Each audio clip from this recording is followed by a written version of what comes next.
कहते हैं हमारी ही दुनिया में ना जाने कितनी दुनियाएं और बसती है, मगर इंसान सिर्फ उसे ही मानता है जिसे वो देख सकता है। काली अमावस की रात थी। चारों ओर सिवाय हवाएं और शोर के अलावा कुछ भी नहीं था। राजन को आज घर लौटने में देर हो गई थी। रात के सन्नाटे को वो अपनी साइकिल से चीरता हुआ चला जा रहा था।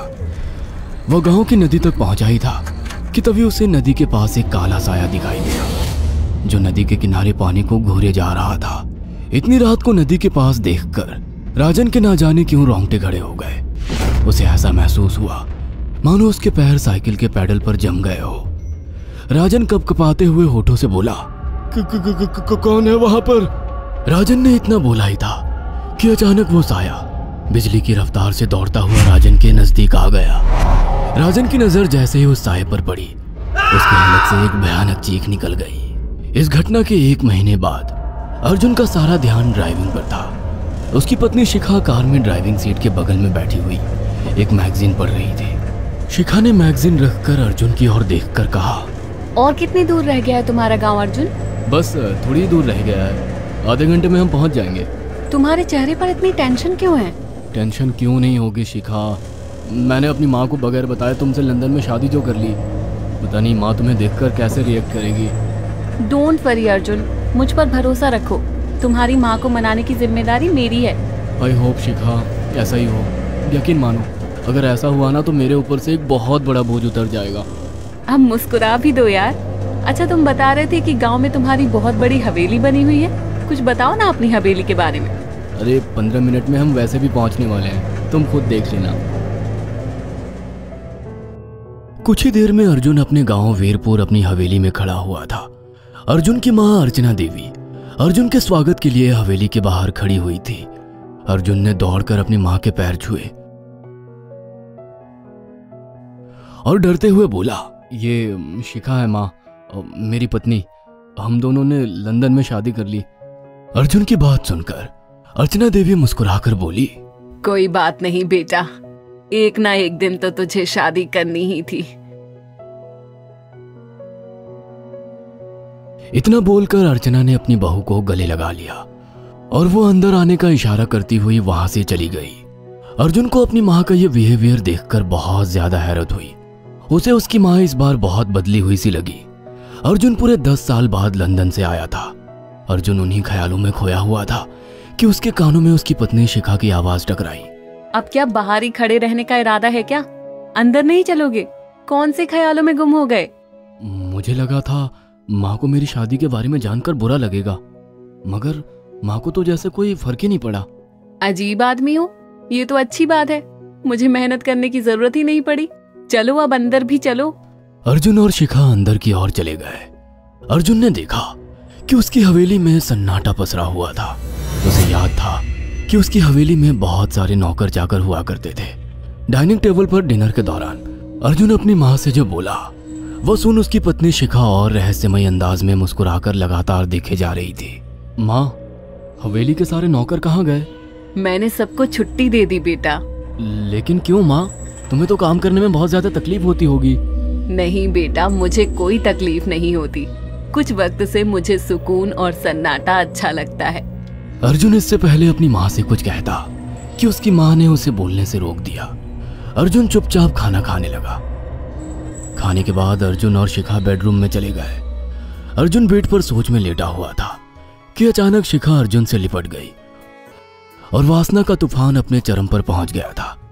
अचानक शिखा को दरवाजे पर 2 लाल लाल आंखें दिखाई दिए। उसे ऐसा लगा जैसे कि कोई उसे देख रहा हो। शिखा ने तुरंत बेड से उठकर अपने कपड़े पहन लिए। क्या हुआ शिखा? अर्जुन, मुझे ऐसा लगा जैसे कोई हम दोनों को देख रहा हो। पागल हो गई हो क्या? हवेली में सन्नाटा पसरा हुआ है, एक भी नौकर चाकर नहीं है। तुम्हें वहम हुआ होगा। तुमने तो सारा मूड खराब कर दिया शिखा, अब सो जाओ। उस रात अर्जुन तो गहरी नींद में सो गया, मगर शिखा की आंखों से नींद कोसों दूर थी। अगली सुबह शिखा जल्दी उठकर किचन की ओर चली गई, मगर उसने देखा कि उसकी सास अर्चना नाश्ता तैयार कर चुकी थी। माँ, आपने तकलीफ क्यों की? मुझे बुला लेती आप। शिखा की बात सुनकर उसकी सास अजीब से अंदाज में शिखा की ओर देखने लगी।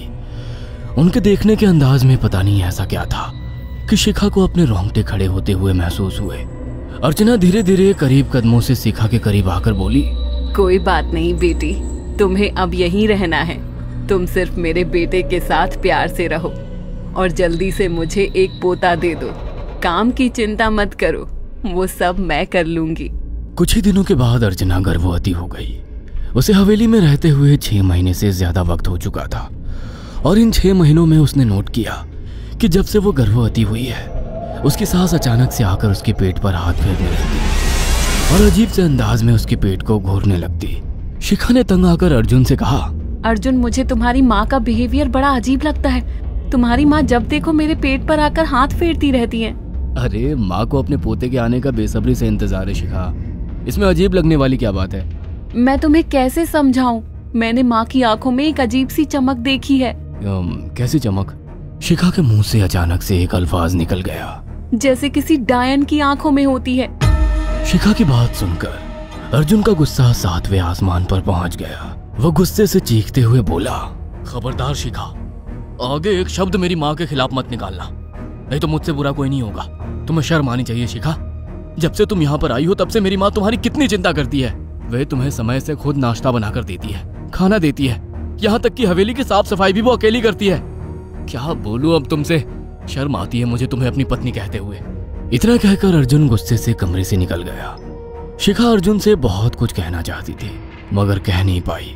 उसने महसूस किया था कि चाहे कितनी भी तेज आंधी और तूफान आए, मगर हवेली के अंदर धूल की एक परत तक नहीं जमती थी और दिन ब दिन अर्चना के चेहरे की झुर्रियां कम होती जा रही थी। ऐसा लगता था मानो वो जवान हो रही हो। शिखा के अब 9 महीने कंप्लीट हो चुके थे और एक रात अचानक उसे प्रेगनेंसी पेन होने लगे। वो दर्द से तड़पने लगी। ये देखकर अर्जुन घबरा गया। वो दौड़ा दौड़ा माँ को बुलाकर लाया और बोला, माँ, हमें तुरंत शिखा को किसी अच्छे हॉस्पिटल में एडमिट कराना होगा। अर्जुन ने देखा कि उसकी माँ ने उसकी बात को सुना ही नहीं। वो तो बस शिखा के गर्भ की ओर आंखें फाड़ फाड़ कर देखी जा रही थी। अर्जुन एक बार चिल्लाकर कहा, माँ, हमें शिखा को इसी वक्त हॉस्पिटल में एडमिट कराना होगा। नहीं, शिखा की डिलीवरी हॉस्पिटल में नहीं, इसी हवेली में होगी। लेकिन इस हवेली में आपके और मेरे अलावा कोई नहीं है। तभी शिखा दर्द से तड़पने लगी। अर्चना ने अपने बेटे को धक्के देकर कमरे से बाहर निकाल दिया और दरवाजा बंद कर लिया। अर्जुन हक्का बक्का रह गया। अर्जुन दौड़ता हुआ गांव की ओर गया। उसने देखा कि गांव में एक पेड़ के नीचे गांव के सभी बुजुर्ग इकट्ठे थे। उनके हाथों में जलती हुई मशालें थीं। अर्जुन उनके पास पहुंच गया और बोला, मेरी मदद कीजिए, मेरी बीवी को प्रेगनेंसी दर्द हो रहे हैं। आप प्लीज किसी दाई को बुला लीजिए, जितना पैसा चाहिए देने को मैं तैयार हूँ। तभी उसके कानों में गांव के सरपंच की आवाज टकराई, बेवकूफ लड़के, तू अपनी बीवी को एक डायन के यहाँ पर मरने के लिए छोड़ आया। क्या कहना चाहते हैं आप? आप जानते हैं आप क्या कह रहे हैं? वही जो तू सुन रहा है। तेरी माँ एक डायन है। इन गांव वालों के हाथों में जो मशाले देख रहा है ना, हम तेरी ही हवेली में आग लगाने जा रहे थे। तेरी माँ ने इस गांव में ना जाने कितने नौजवानों को मार कर खाया है। तेरी माँ एक डायन है। लगता है आपका दिमाग खराब हो गया है। आप जानते भी हैं मैं कौन हूँ? हाँ, मैं जानता हूँ। तू ठाकुर धीरेन्द्र प्रताप का बेटा है। तेरे पिता को शक हो गया था कि तेरी माँ एक डायन है, इसीलिए उन्होंने तुझे हमेशा उससे दूर रखा। पहले तेरी माँ ने तेरे पिता को मारा और धीरे धीरे करके वह हवेली के सारे नौकरों को मार कर खा गई और फिर गांव वालों को भी मारने लगी। और अब तो तेरे होने वाले बच्चे को खाएगी, क्योंकि डायन को नवजात शिशु का मांस खाना बहुत पसंद होता है। अगर मेरी बात पर यकीन नहीं है तो चलकर मेरे साथ तो खुद अपनी आंखों से देख ले। इतना कहकर सरपंच अर्जुन को लेकर हवेली की ओर चल पड़ा। उसके पीछे कई लोग थे जो जलती मशाले पकड़े हुए थे। हवेली के अंदर घुसकर उन्होंने उस कमरे के दरवाजे को तोड़ दिया जहाँ पर शिखा थी। कमरे का मंजर देखकर अर्जुन के रोंगटे खड़े हो गए। उसने देखा कि उसकी माँ एक बेहद भयानक रूप में उसके बच्चे का मांस खा रही थी और उसकी पत्नी शिखा फर्श पर मरी हुई पड़ी थी और पूरा फर्श खून से लाल था। अर्जुन को अपनी आंखों पर यकीन नहीं आ रहा था कि तभी उसकी माँ उसके ऊपर झपटी। सरपंच ने चीखकर कहा, अरे इस डायन को आग लगा दो, जिंदा जला दो इसे और साथ ही इस हवेली को भी। सभी लोगों ने जलती हुई मशाले डायन के ऊपर फेंक दी। देखते ही देखते डायन दर्द से चीखने और चिल्लाने लगी और कुछ ही देर में वो जलकर राख हो गई। हवेली में आग लगते ही सभी लोग अर्जुन को खींचकर बाहर ले आए। अगले दिन अर्जुन अपनी पत्नी की यादें साथ लेकर आंखों में आंसू लिए दोबारा लंदन वापस चला गया। अगर आपको हमारी ये कहानी पसंद आई हो तो इसे लाइक और शेयर करना ना भूलें। साथ ही ऐसी और नई कहानियों के अपडेट्स पाने के लिए हमारे चैनल अक्षु टीवी को जरूर सब्सक्राइब करें।